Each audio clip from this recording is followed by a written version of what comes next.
Тој е актерот кој секогаш почнува од почеток. Прво Велес, па Штип, па Струмица, па на крајот повторно Скопје. Неговото животно мото е работа, работа и само работа. Негов херој е Пинк Пантер. Сака да се смее и да готви. Тој ќе ви рече: едноставно морам да играм. Не можам да не играм.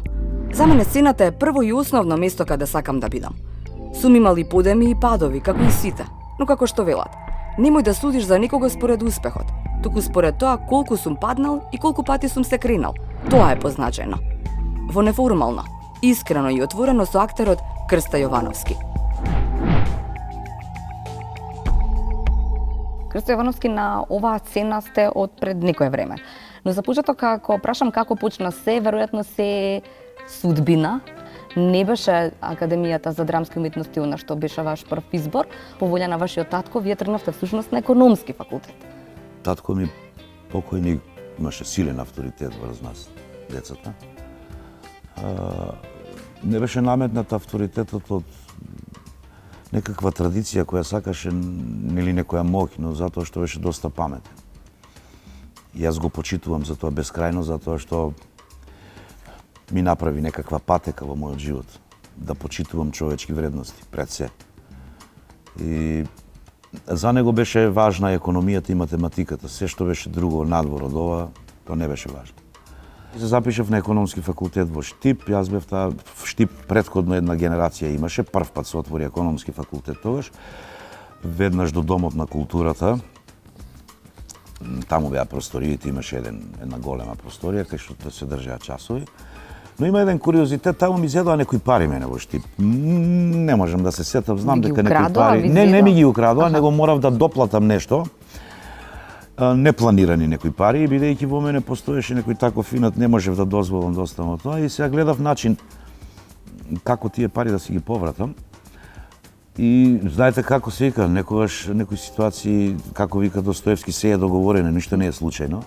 Се сместија некои коцки, дојде еден ден едно дете на микрофонот на предавалната, вели во театарот барале статисти, се плаќа, кој сака може да се пријави, и јас без да размислам, веднаш отидов таму, затоа што се плаќаш. И сега ваму кога отидов, беше таа представа Скок преку кожа од Томе Арсовски, ја режираше Ѓорги Трајанов, и бев еден од рудниците, од рударите внатре. Таа представа беше нарачана за некоја годишнина на рудниците од Штип, и ова, даже дури бев статист со задача, кажав една или така нешто, две реченици. Но потоа втора представа се случи, Ослободувањето на Скопје. Ви дадоа пари за првата? Да. Добро. После уште една представа, Ослободувањето на Скопје, во режија на Симеон Гаврилов, од Душан Ковачевиќ, таа беше доста актуелна представа. И така некако ми влезе црвот и јас го оставив економскиот факултет, се вратив, татко ми не беше баш најсреќен. Што му рековте? И ништо, дека не можам тоа и дека не ме бива. И тој вели сега што правиме, и јас во меѓувреме таму во Штипски театар работеше еден актер од Велешки театар, Младен Крстевски. И тој ме зарази малку повеќе и ми рече: ти ќе на академија, и ми објасни како се одело на академија, дека треба да се спреми монолог, некоја песна и така натаму. Ме пушти во Велеска Јацо Ѓоргиев, прочуени од Фалата, да ме спрема. Тоа секако татко ми не го знаеше, и кога дојде ред да одам јас на приемен испит овде во Скопје, на татко ми му кажав дека ќе одам на приемен испит за инспектор. Јас отидов на приемен по глума. Имаше многу кандидати, морам да ви кажам, стварно многу кандидати. Љубише Ѓоргиевски ни беше професор, полагавме во... Тогаш се раздвои музичка и драмска академија. До тогаш беа заедно, и ете мојот индекс е број 26. Откако дознав дека сум примен, нели, татко ми се врати, што направи, реков, ме одбија. Како бе те одбија? Па ме одбија, сум бил низок, не знам таму, смислив некакви одговори, не можел, сум немал голем стиз во рацете и така некои преглед. За инспектор. Да, за да бидеш јак, ти за инспектор треба јак човек. И сега што правиме, викам, ама јас отидов на глума и ме примија. Морам да ви кажам дека за мене беше тоа еден чуден свет во кој јас влегов буквално неписмен. Буквално со никаква, со многу малку прочитани книги кои пак беа блиски до оваа професија. Сум прочитал други книги, знаев многу приказни и така натаму, приказни од дедо ми покојни кој беше многу паметен исто. Крсте, на кого јас сум крстен, го носам неговото име. И се дружев многу со природата како дете и многу знаев нештото од природата, значи сум се споил со природата, така да користев многу нешта како инстинкт во она што мене ми недостасуваше како писменост во тој момент. Значи јас во тој момент бев со други зборови едно одлично дрво за обработка за да се направи едно одлично свирче. И во почетокот заради тоа моје незнаење бев често пати на магарешка клупа, така професорот Георгиевски. На вистина. Да. Се до еден момент кога ја сватив суштината на неговата реченица кога велеше на секој наш час: бидете како деца, верувајте како деца и играјте си како деца. Сватив дека кога детето ќе престане да диши на диафрагма и почнува да диши на гради, станува нешто друго. Значи мораме да се вратиме да дишеме на диафрагма и да го примаме воздухот онака како што треба. И ми се отворија некои други видици и се случи еден голем напредок во моето тогашно студирање за тој дел. Докај што стигнавме, така да на првиот семестар полагавме и јас бев негдека на средина, да речеме. Значи за седмица или осмица. За до крајот на годината добијам 10-ка, затоа што морам да ви кажам, тука имаше една страшна случка која се случи. Еден кога заврши тој први семестар, професорот Љубиша не испрати дома на месец, еден месец колку бевме слободни.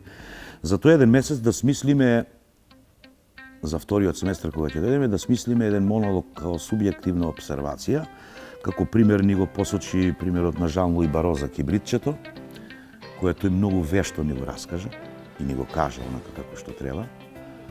Беше многу мокен во тоа негово кажување и ни остави длабока трага, барем мене.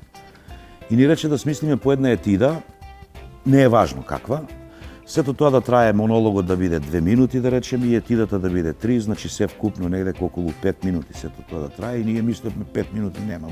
Што е бе 5 минути? Одма. 5 минути на сцена и ден денес не можам да си одговорам. Тоа е огромно време, верувајте ми. Огромен проток на време. Огромен. Во кое во тие 5 минути се случува експлозија внатре во организмот кај актерот. А многу луѓето тоа не можат да го видат, не можат да го совладаат, но за тоа и плаќаат карти, вика како ова го прави, што се случува. Но тоа е една атомска бомба, една фузија внатре во организмот. И смислив некаков монолог за тула, цигла или не знам што беше, па не знам, правев некои обиди за цигара и така натаму. Етида никако не ми тегнуваше. Никако. Велам, како ќе ви даде дедо Господ, така ќе одам на академија и кога дојдов, нели, Љубиша не праша кој што смислил, нормално ова, и јас кажувам цигара, така ми па, добро ова, она. И за етиди, кој кажува ова, кој кажува тоа, и дојде ред мене, велам јас куче. Ми дојде во главата куче. Етида на куче. Мислам, јас да бидам куче или пес. И тој скокна од радост, вели ќе направиме одлично. И кога побара да покажам што сум си мислел јас од куче, од сето тоа јас знаев само со јазикот да правам во таа смисла и тој вели одлично куче ќе направиме. И таа етида јас ја памтам, штета што на академијата тогаш немаше камери и така натаму да биде забележано, иначе кучето е едно од најдобрите етиди кои се случиле на академија. Во таа смисла сакам да кажам дека кога ќе дојдеше некој режисер или актер или професор од академија во тоа време да ги види нашите часови, бидејќи Љубиша воведе еден нов систем на предавање. Со една цел да создаде модерен актер. Актер кој ќе знае да игра, кој ќе знае да пее, актер кој ќе знае да рецитира, актер кој ќе знае на копче да се смее, да плаче, да се кара и така натаму. Значи, се она што го прави модерниот актер да се спои во едно, секој нормално толку колку што вели. Да. Така да еден ден дојде некоја американка, и го заборавив името, знам дека во истиот момент се заљуби во неа, беше многу убава една жена со еден чибук волкав, една плава, платинеста, прекрасна жена, некои 50 на години можда имаше, не знам точно. Така заљубен. И кога не повика Љубиша да го видиме ова, тој има обичај да каже често пати дека заради таа Етида и некоја друга, тој доби прв пат можност да режира во Америка. И таму ја режираше, мислам, Суд од Коле Чашуле. Ето така, од прилика почнаа моите работи и после... Се некако ви се случува од почеток. Да. Се сам, за се сам се изборивте во животот, но и се некако од почеток. Не грижи се ти за тоа. До вечер киваме уште дај рака. Уште 2 коња, а? И ние ли ке правиме гумно? Абе, братче. Абе, јас сум джамбас, бе, братче, а не аргат. Ајде, отидов јас.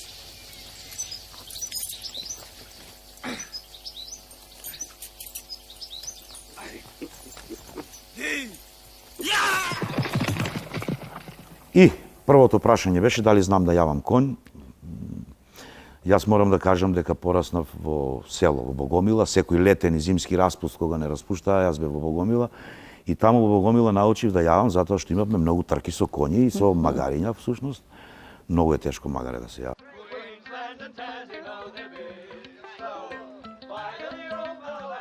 И јас бев еден така пристоен, добар јавач на коњи.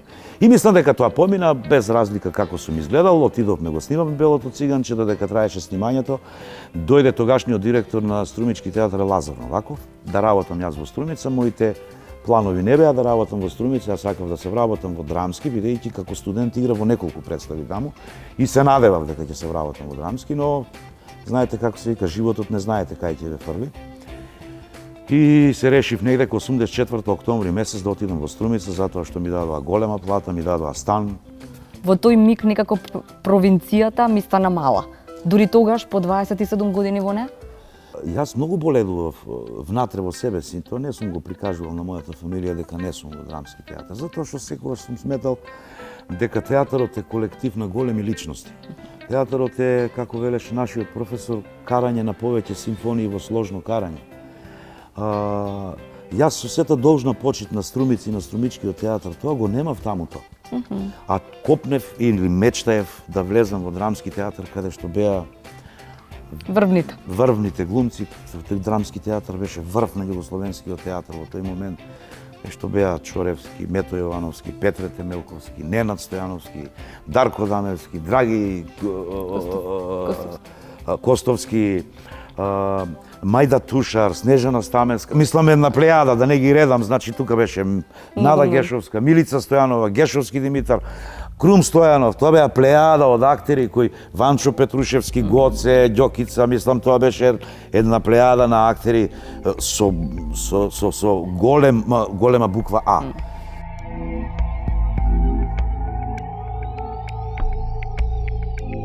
Ама издржавте дури 27 Па години. издржав 27 години, Убаво беше, затоа што веројатно. можеби и не сум имал храброст. Прв пат требаше да дојдам можеби во Скопје 2000-та година. Се случија некои нешта, тогаш па прифатив после еден подолг период да се нафатам директор да бидам на Струмички театар. И така останав за да после нели еден известен период дојдам овде во Скопје.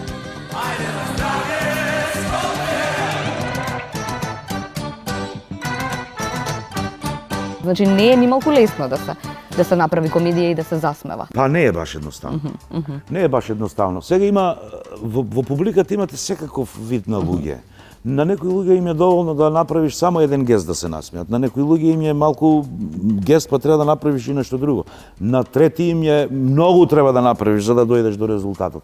Значи секој доаѓа со еден сопствен багаж да гледа представа и од свој сопствен багаж или сопствено искуство кое го стекнал во неговото живење, реагира онака како реагира од оно ние што ќе му го прикажеме и колку успеваме тој четврти зид кој е овде пред нас да го пробиеме. Да.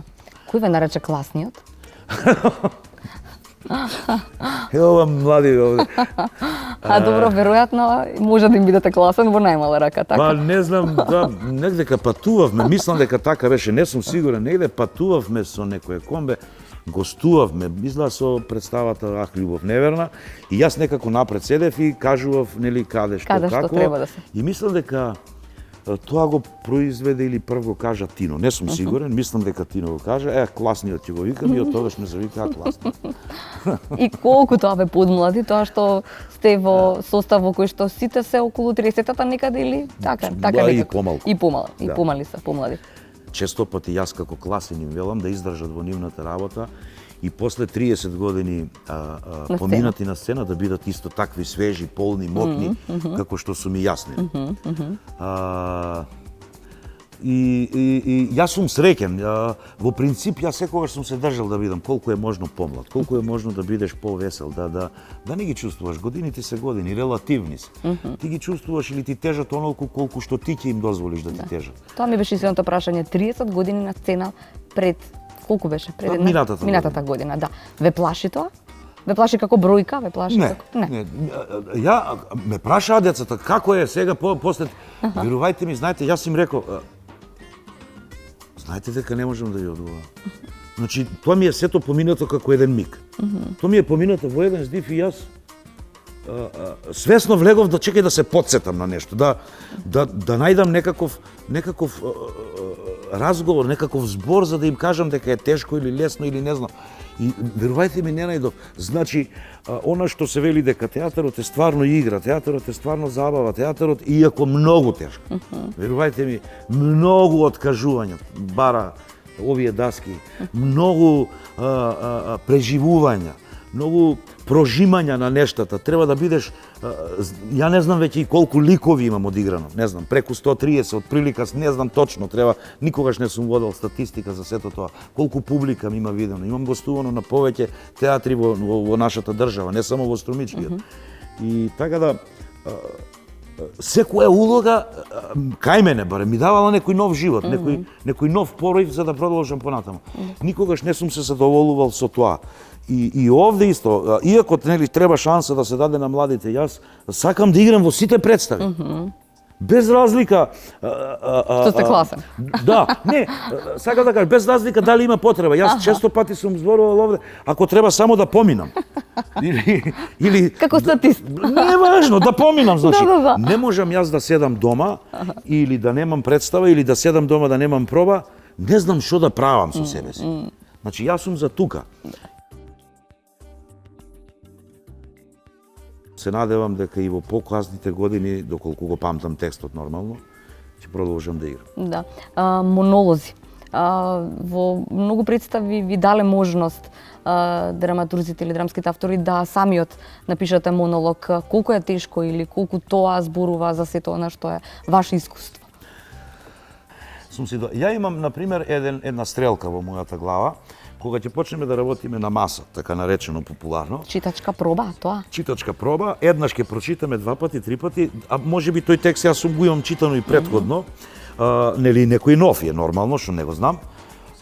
Ако веќе го знам од претходно тој текст, веќе имам претходно точно места кои јас не ги памтам. Јас знам целата пиеса, дури знам и на памет, знам текстов, реплики од представата.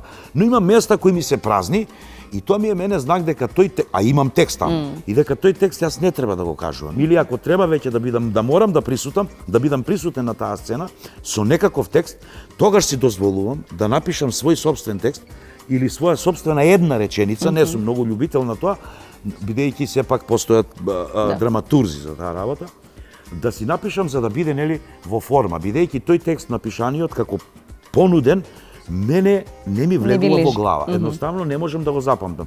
Тоа ми е првиот рецептор кога јас на пример работам на представи. Значи има системи за како се стига во улога, па со анализата на режисерот, кој е ликот што го играш, кај да треба да ги црпиш нештата, психолошкиот профил на таа личност, кој ти е главниот глагол, кој е главното дејство на целата пиеса, што правиш ти од почеток до крај, кои се другите глаголи визави тој главниот, нели, оти глаголот е дејство, акција, а актерот активно нели учествува, значи од таму доаѓа тој збор, значи мораш да бидеш активен, дали ќе е тоа сат и 15 минути, сат и 30, 2 часа, 3 часа со пауза и така натаму. Значи поготово ако играш главна улога, ти мораш да мелеш нон-стоп 3 часа ти или 2 Зборуваш. да бидеш полн. Значи ако ги немаш сите овие глаголи, ако ги немаш сите тие параметри, што правам?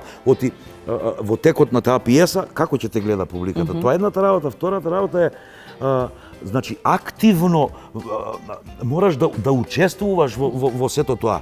И, да речеме, во пиесата станува збор за некои 15 или 20 или 30 години, за еден цел човечки живот. Почнуваш како млад, завршуваш како дедо. Трае 2 сати. Значи, 50 години од твојот живот ти да ги сместиш во 2 сати, тоа е голем напор. Да. При тоа, да го во сами кај тебе, нели, себе. да се случи една целосна хемиска реакција внатрешно во организмот, да се престориш да станеш нешто друго. Затоа е оваа професија дадена од Бог и затоа не може секој ова да го прави. Да. За крај на овој разговор може ли некој монолог или некој дел, некоја реплика од театарска представа? Кога сме веќе на сцена? Певе вака, ајде кога веќе ме прашате, јас... Еве од последната представа ќе ви кажам. Баш таму кај што јас интервенирав, значи делумно Венко Андоновски, делумно јас. Во еден момент еден од момците ме тера да ја срушам куќата. И јас не сакам да ја срушам куќата. И му велам така. Никој во другиот не може да види ништо друго освен самиот себе си. И ако тој некој што гледа во другиот е низок по род и неблагороден, тој во другиот може да ги види само своите пакости, нискости и пороци. А возвишеното не може да го види. Затоа што го нема во себе. Ова е од Венко. После продолжува Крстеви. Секоја ново изградена куќа за чичкати док се е нова рожба во која почнува нов живот. Како може да се урне новата рожба и да се убие новиот живот? Кој си ти да ја уриваш? Што имаш ти изградено за да урнеш? Маж што нема куќа изградено не е маж.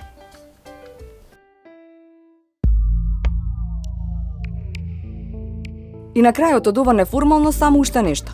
Актерот Крсто Јовановски ќе ви рече: времето не можеш да го мириш со ништо, едноставно си тече. Ние сме дел од тоа време и оставаме нешто зад себе. Траги во просторот кој треба да сведочат за нашето битисување.